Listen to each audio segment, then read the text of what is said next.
Hello, my name is Douglas Bloch. I'm an author and a depression survivor. Welcome to another edition of One-on-One with the Depression Counselor. Today I'm very fortunate to have my good friend Noah here with me. He is a former client who was in my groups and now has gone on and shining his light to use the lessons he's learned in his healing to help many other people.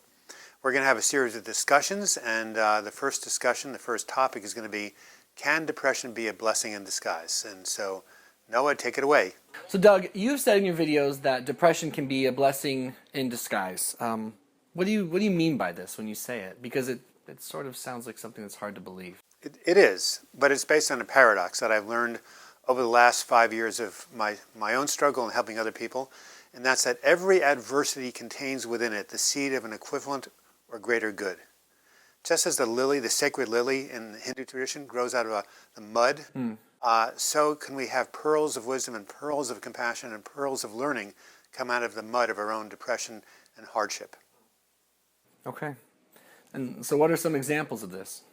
My favorite example is a person you're familiar with, Bill Wilson. Sure. Who started Alcoholics Anonymous. He's probably one of the most inspiring cases I've ever had or read about, actually.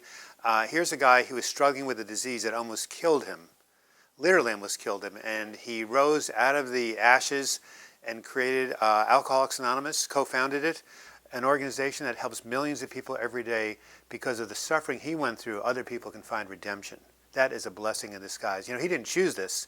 He was chosen, and he rose to the occasion, and that's why he's one of the greatest figures, I think, of the 20th century. Yeah, that makes perfect sense. It's a good example. Can you find some examples in your own life? Well, as you know, and as you interviewed me in this first video on your channel, I think it was called Major Depression: A Survivor's Journey. Right. And my channel is called Healing from Depression Naturally. Right. And that was a 1996, 1997, 9-month agitated suicidal depression. It was just, well, you know what it's like. You went through the same thing years later, right? And so there were a number of blessings that came out of that. The first was compassion. I think you can agree with all this. I know you can. That type of pain opens your heart. Yeah. Before then, I used to look at someone struggling with some neurosis or a difficult marriage and I'd say, what's wrong with him? Can't he move through it? Sure. Now I understand, hey, there for the grace of God go I. Yeah, that's a good way to put it. The second blessing I learned was when I was about to be hospitalized in the fall of '96. A friend of mine said, hey, look at this hospitalization as a training ground and learning about skills that you can use to cope. And sure enough, it wasn't just that 9 days in the hospital. It was the whole friggin' 9 months where I learned, you know, it was like someone, you know this phrase, sink or swim? Right. I was in the situation where if I didn't find the right coping skills to help me through my pain, I was going to die. It was like Bill Wilson, you know, and as they say in AA, grow or go. Right. So I was forced to come up with skills, and now I teach those skills to people, you know, all over the world. So, but I wouldn't have learned them unless I had been forced to learn them. That was a blessing. So trial by fire. Trial by fire. And the third thing was I have learned a new meaning of the word distress. Now, you live out here in Beaverton, suburb of Portland, right? Don't you ever get stuck in traffic? I mean, Highway 26 is bad going down, right? Of course. And I grew up in New York City, and, you know, the Long Island Expressway makes Highway 26 look like a throughway, right? But what I used to, you know, think of as a great crisis, like being stuck in traffic, I now think of it as an inconvenience. Now, why is that? Because when you've been on the abyss, when you've looked into the abyss, when you've been suicidal, when you are struggling every moment whether to take your own life, then everything else is pale in comparison. You know, they say, don't sweat the small stuff. Sure. After you've been through a really intense, agitated, deep, dark depression, everything is small stuff. A forced change of perspective. Forced change of perspective, absolutely. Those are 3 things I can tell you right now. This question is a very fair question to anyone who's suffering, but can you see these blessings when you're actually going through the pain of your disorder? This, Noah, is an excellent question, even if I wrote it myself. But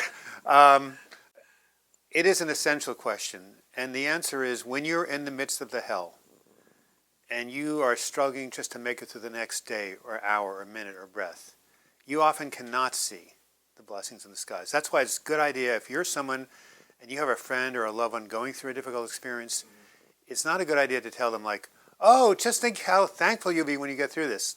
No, they're going to think you're nuts. As a matter of fact, when I was going through the experience, this very wise minister told me that I was going to write a book about my experience. I said, you're crazy.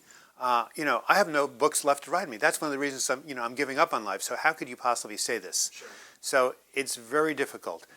this is why you need other people around you to hold the field of healing, because you can't hold it yourself. This is why I say the second pillar of the 3 pillars of recovery is reach out for support. Right. You cannot, and I say you cannot, get through these periods by yourself. How do I know this? Because after I recovered, I read every single memoir I could of people who had been through depression and come out of it.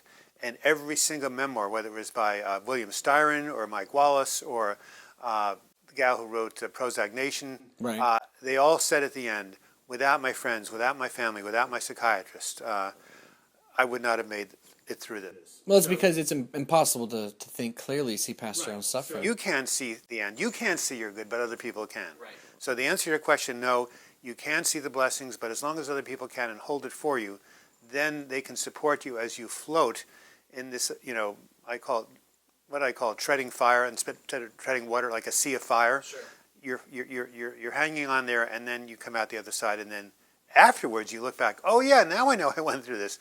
Now I know why my wife or my husband divorced me. Now I know why I had this operation. Now I know why I had this breakdown. Oh, I'm a better person for it. Hindsight's 20/20. Hindsight, I now can see, and with hindsight, what a good thing was for me. But at the time, I couldn't see it. Yeah, it's impossible. So you can, well, sometimes when you've been through 3 or 4 of these situations, you can say, hey, I remember last time good came out of it. Right. So I have the faith to hang in there. So you can learn from past experiences, but it's awfully hard. You still need other people to help you out. But if it's a new experience, a novel experience for you, first time, no. You just have to hang in there until things shift. So what can you do when you're in the midst of the pain and you can't see anything that's good, completely lost in it?